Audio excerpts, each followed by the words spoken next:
Futebol Business. Já ouviu esse nome, né? Ou alguma coisa parecida. Pois é, eu queria, nesse bate-papo com você aqui, nosso papo reto de hoje, no nosso canal, te chamar a atenção para essa nova vertente do futebol, que não é nova, são quase 40 anos de que o futebol tem se transformado ou vem se consolidando como uma ferramenta de negócios. E eu queria em poucos minutos, te trazer alguns elementos importantes para reflexão. Esse termo futebol business, ele passou a circular associado ao fato de que não há mais espaço, né, para amadorismo nas ferramentas que determinam as estratégias de futebol.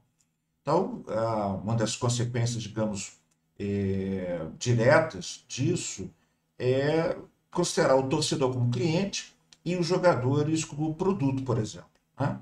Para a gente compreender esse cenário e as formas em que isso ocorre, a gente precisa voltar lá aos anos 1980 e refazer rapidamente a trajetória dos clubes empresa que se formaram por lá e dos novos princípios que passaram a gerenciar, obviamente, o futebol. Então, lá nos anos 80, esse caminho da profissionalização do marketing do futebol é o resultado mais de transformações dos clubes em corporações globais do que qualquer outra coisa. Então, e associados a grupos de investidores que souberam, então, capitalizar os seus negócios, né? Trazer os seus negócios para dentro desses clubes, desde assessoramento da gestão profissional do futebol, administração de grupos, de afinidade, chamados de sócio-torcedor, por exemplo, até a introdução, a inicialização das entidades no mercado de varejo internacional. Então, lá nos anos 1980 até 2000, os campeonatos da Itália, da Espanha, da Alemanha e da Inglaterra são exportados com alguns desses ingredientes para quase todas as partes do mundo. E é isso que a gente chama de futebol business, porque a expansão desse negócio transformou o futebol em algo global.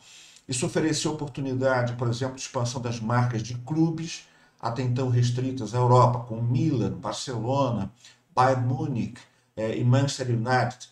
O mercado global ele estava dando lá os seus primeiros passos nos anos 80, primeiro com o campeonato italiano e depois com os campeonatos espanhol, alemão e inglês que vieram nos anos 90, na medida que várias alternativas de gestão, digamos, desses negócios, os clubes atuavam para transformar essas agremiações em entidades lucrativas. A partir do meados dos anos 90, tendo esse ciclo de introdução e, digamos, de consolidação desse sistema já fincado para deixar para trás, deu-se lugar a um processo maduro de globalização. Aí sim, o produto transformou-se em algo global, mesmo de verdade. Porque os clubes espanhóis, ingleses, franceses e alemães, eles se somam aos italianos desde o início desse processo de perda dos seus controles proprietários. E esse é um elemento importante. O clube perde a condição de ser proprietário de si mesmo.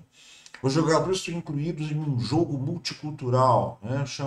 Eu chamo esse jogo multicultural de identidades, porque eles ficam a serviço de contratos milionários e novas relações comerciais passam a ser estabelecidas e materializadas, por exemplo, na instrumentalização, na funcionalidade dos naming rights, né?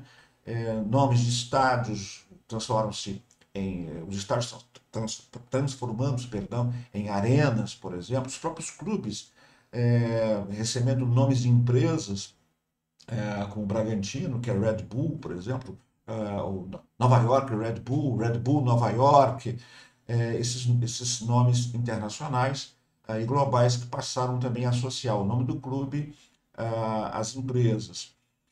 E, claro, a concessão para nomear estádios ou eventos vem nessa mesma linha, conforme a gente já vinha dizendo.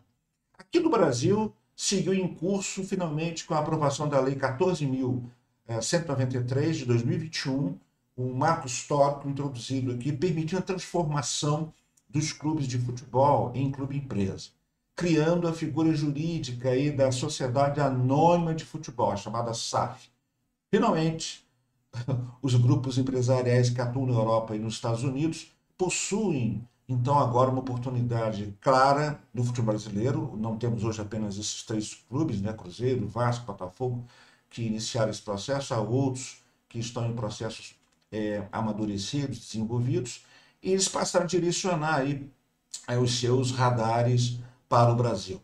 Então, atualmente, para a gente poder fechar esse assunto inicial, o portfólio evoluiu para tornar esses grupos capazes de lançar ações dos clubes nos mercados de bolsa de valores. Isso não chegou no Brasil ainda, o Brasil não permite esse tipo de coisa, esse tipo de operação, mas para adquirir ativos do futebol por meio de empresas de private equity ou contratos de terceirização de gestão administrativa e financeira, esses grupos podem também intermediar a comercialização de jogadores, adquirir direitos de transmissão de jogos e estabelecer, inclusive, linhas de crédito e empréstimos. O pano de fundo disso tudo é a montagem de um arcabouço organizacional, pessoal, que utiliza princípios de governança corporativa, né? Isso envolve contratação de assessorias de marketing, publicidade, até a própria construção de arenas. Esse papo ele vai se dividir em outros papos. A gente vai voltar a esse assunto, porque eu quero explorar muito a questão da SAF aqui no Brasil, né? E trazer um clube ou dois para a gente estudar um pouco mais aqui e ver um pouco mais de perto a experiência dos clubes europeus que se transformam verdadeiramente em clubes e empresas. Aqui no Brasil, não. Aqui no Brasil, os private equities podem comprar apenas o futebol. Essa é uma diferença importante e significativa que a gente precisa estudar com mais calma. Fica aí a provocação para a gente conhecer mais esse assunto. Eu vou trazer um vídeo mais específico até sobre essa questão e a gente precisa discutir esse assunto nas entrelinhas aí, ou aqui no YouTube, ou no LinkedIn, onde você puder me encontrar, a gente vai estar papo reto conversando sobre esses assuntos. Marketing, a gestão trazida aqui para o nosso dia a dia. Até a próxima.